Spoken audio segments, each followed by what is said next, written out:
Good morning, I'm Robert Tan. From your wallet to the wider economy, join us as we follow the money. Search Google, browse online stores, compare prices.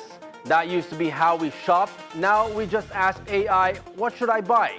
That simple shift is changing how brands get discovered, how consumers make decisions, and how businesses compete for attention. Today on Follow the Money, we talk about the AI commerce revolution with Steve C., founder and CEO of Great Deals E-commerce. He built one of the country's fastest growing e-commerce enablement companies, helping brands sell smarter across every platform, from marketplaces to social e-commerce. Good morning, Steve, and welcome to Follow the Money. Good morning, Robert. It's really a pleasure to be part of your show. Thanks for joining us this morning. We'll talk about AI. Nako, Yes, the advent definitely. of AI, we really can't escape it today. Now, let's start with this, Steve. Consumers, used to search, compare, and click, comparison of products. Now, many simply just ask ChatGPT what to buy. How does that fundamentally change the way brands get discovered today? I think the business logic has completely changed in terms of with the use of AI. Before, businesses will put on a lot of budget for them to be found. Now, businesses need to be recommended by the AI, like ChatGPT, Claude, Gemini. That's the main difference from being found to being recommended. So now the power has shifted. Before, it was really the companies, when they advertise, the power lies with the companies, not with the consumers. It's different. It's shifted now. I think definitely we're living in an age of knowledge kasi, and everything is right in our fingertip. So the easier for people to have a better decision on what to purchase or not. So I think the beauty of it is people look at reviews, people look at what other people experience before they buy a product. So what should brands do today to become the answer AI recommends? I think number one is they need to put on the credibility. No? So the beauty of it right now, it's not about just having a budget or a lot of ads for you to be found, but having the credibility and trust. So how do you put that credibility and trust to the brand? No? So I think doon pumapasok ang mga media agencies, hindi ko lang alam kung pwede kong sabihin yung mga other official online channels like Bilyonaryo News Channels and all of that can create credibility for the brand. So a lot of PR will help because remember the large language model, the ChatGPT of this world, they will scrape for credible informations. And if your brand is in those credible informations, then you will be recommended. So you're mentioning trust. Now, there's also a growing concern that people are asking ChatGPT, Gemini, or Claude questions like, is this brand worth buying now, or can I trust this company? AI may pull from reviews, Reddit threads, news articles, and other online sources, maybe some legit, maybe some not legit. Now, how does that change the way brands can protect their reputation? I think there's such thing as social listening. No? It's very important for brands to have those data in terms of the reviews because we are living in a real world where you can get feedback straight from your consumer. No? And a good brand will have a good social listening skill or data so that they'll be able to protect their brand. But could that be a problem for those using ChatGPT or Gemini to ask these questions, but then don't really vet where the information comes from? I think we should remember that AI still hallucinate. And when we talk about hallucination, it means AI makes mistakes, bottom line. And we have to really double check, or even sometimes I always ask them, are you sure? And then they will have to double check their answer, and those are some of the things that we need to, just not purely rely on our AI assistants. In fact, in terms of a lot of data that are being churned out, because of course they do have the research power to be able to give us a better solution. So I keep on upgrading my plan also so that it becomes more Hindi lang yung free plan. Hindi lang dapat college graduate, Yes. dapat masteral degree siya in some way. But And there's a lot of, better subscription, better large language model that is available in the market today. But is there a problem now if consumers rely more on the answers they get from these AI platforms? And of course, competition in the product stream, right? Maraming mga will bash, will create maybe wrong information. So how can we now educate the consumers that when these AI platforms churn out the first information, that they really have to vet the sources to make sure na legit, na hindi lang yung bashing and misinformation? So the beauty of the like Claude and ChatGPT, they put on the sources. When you prompt them, ask a question, they'll give you the answer and they'll give you the sources that you can double check. So at least in terms for most of these Claude, ChatGPT, even DeepSeek and Quen, they do give those sources out. So I think that's the beauty of being also ethical from the large language model apps right now, that they give out the sources. Now, you've helped brands grow across Shopee, Lazada, TikTok Shop, and social commerce. Which channel has AI changed the fastest, and what are winning brands doing differently in this space? I think with the use of AI commerce, so I think I'll share to you something in the future where AI will be selling to AI. So What does that mean? What does that mean, di ba? So right now, we do have our assistants, yung mga AI-powered assistants, ChatGPT, that recommend us. Do you know that even ChatGPT is already connected with Shopee? So you can connect your ChatGPT sa Shopee app, and it could recommend you directly sa Shopee na. So meron ka ng AI shopper. AI shopper that can click you right now. Even today, you go to your ChatGPT, you can connect your Shopee app, your Shopee account to your ChatGPT. Now, so that's going to be the future. In China, they just ask, okay, please buy me a latte. The AI-powered will buy a latte in 10 minutes after 10 minutes, it's in your doorstep already. Automatic na, may delivery Delivered na, by just the prompt, So it will come. Now, right now, there are two things that are happening. There are some of the companies that are adopting AI to do the marketing, to do the shoppable video content that are AI generated, which is way cheaper than creating your own commercial, kumbaga. And they do AI live streamer, like what we do with Great Deals. We do an AI live stream 24/7.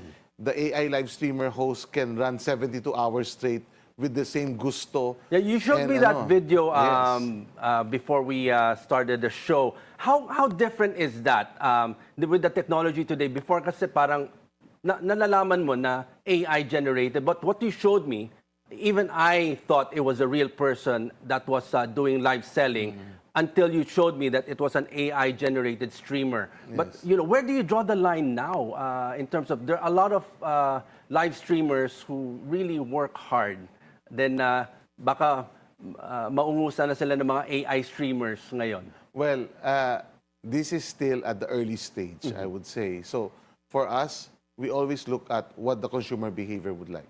Kasi totoo lang, when you run an AI live streamer, sometimes it get bashed.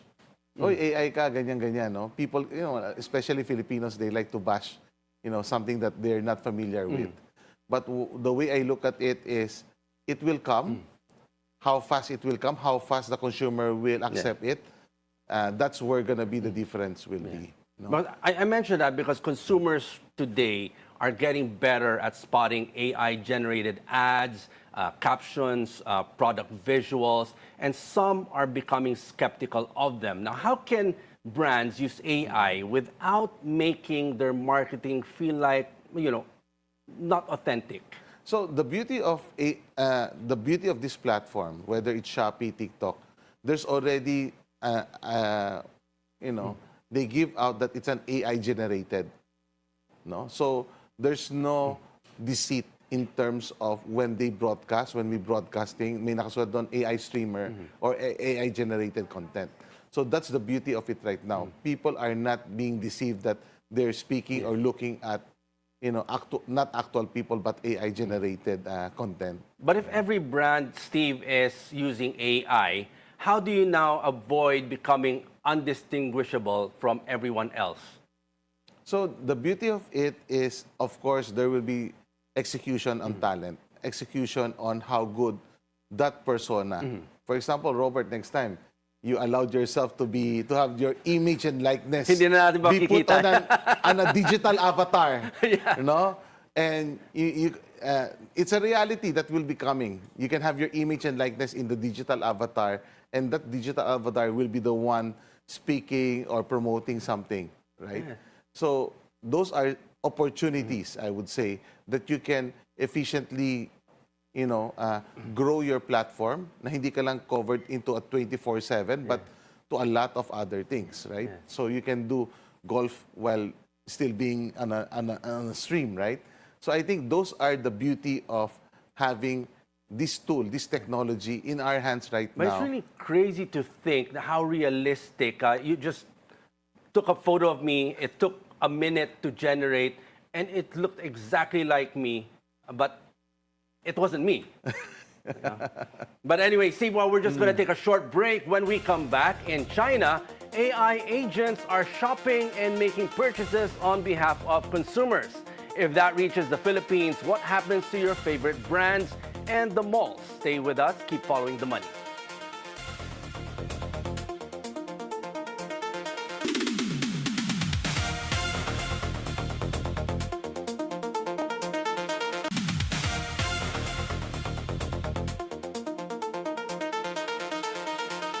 Welcome back to Follow the Money. Still with us is Steve C., founder and CEO of Great Deals E-commerce. Now, Steve, in China, Yes. we're already seeing AI agents doing the shopping instead of people. You went there, you saw it firsthand. Now, when they do this, they find the best price, reading reviews, comparing specs. Now, if that becomes mainstream, how does an e-commerce business compete with that? I think that's the redefinition of AI coppers, where we use the existing tools, technology, for us to have a better appreciation of life. No? So that's how I look at it. There's a lot of opportunity, business opportunity. Sabi nga natin, follow the money, di ba?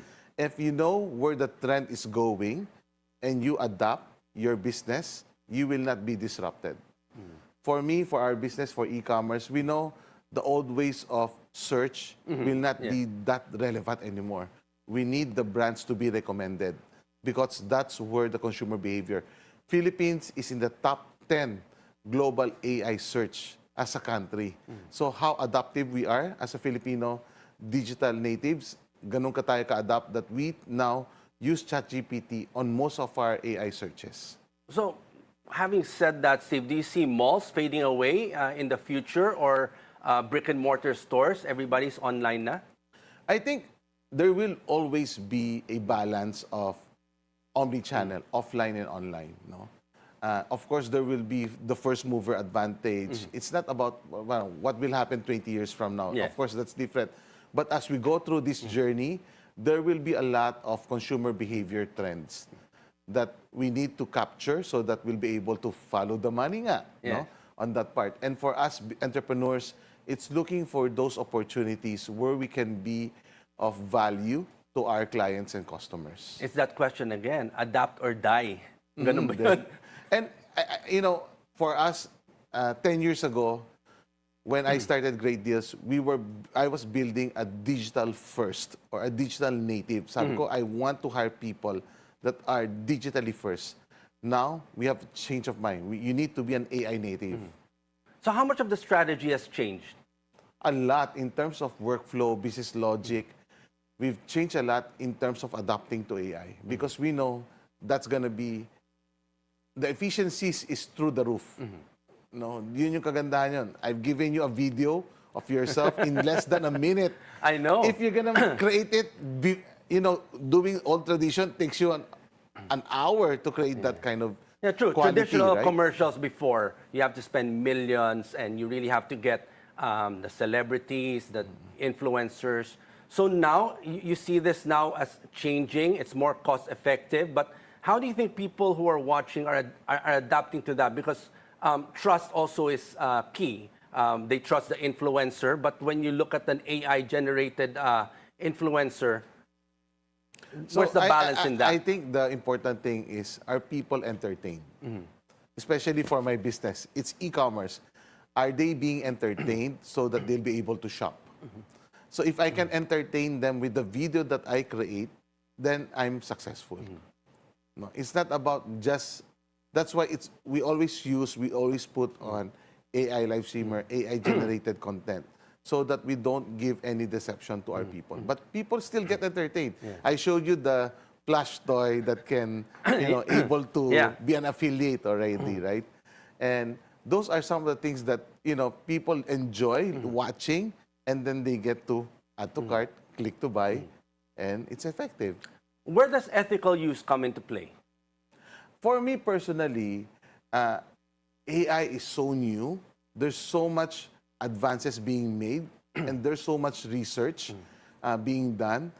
Even in the US, there's a 5-year law that they will not regulate AI. And I think it's a good move so that the experiment, the research can really be full-blown, and then we create those guardrails in the future so that we will be able to protect the public. So you subscribe to that, give time for AI to evolve before really starting to see where we can regulate this? Definitely. I always say in our e-commerce industry, Philippines is the first one to regulate all the online sellers across Southeast Asia. You go to Indonesia, you go to Thailand, pag online seller ka, you don't need a business permit. So are we advanced or we regulated it too early? So those are the things that, before it has full grown. So those are some of the things that needs to be balanced by government policies and by, business community. Now, if an AI agent is making purchase decisions based on price, reviews, delivery time, and the specs that they get, what happens now to emotional branding? Does brand love become less important? So, there's two school of thoughts, I would say. So, di ba sabi ko nga, if you're a millionaire like Robert, you don't really do groceries. You ask someone to do groceries for you, and you don't really tell them which brand to buy. They'll just buy the brands that they prefer. And these are what we call discretionary budget that we have. And I think one day, AI will be the one to decide on our discretionary budget. But there are brands or purchases that are very emotionally attached to us. A watch, a bag, certain fashion brands that you really like, that you want be the main person to experience those purchases. So brand building still exists and will continue to exist, especially on non-commodities non-commodities industry or categories, so that there will always be an emotional connection pagdating sa mga brands that we cater to. Now, in e-commerce, behind every order is logistics, inventory, and returns. Now, the unglamorous side of e-commerce. Now, where has AI quietly made the biggest difference in the operations of an e-commerce platform? So, number one, supply chain. For us, before it takes so long to have those supply and demand forecasts. Now, with AI, the work has been fast, and they can clearly make the right forecast in terms of the demand and the supply that is needed.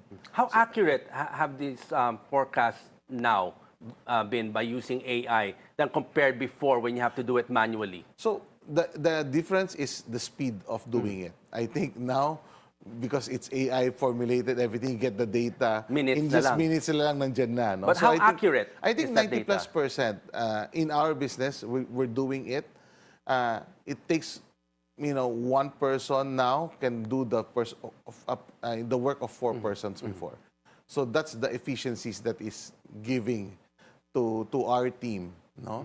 And the beauty of it is, because the formula is still being done, the concept is being done by the person.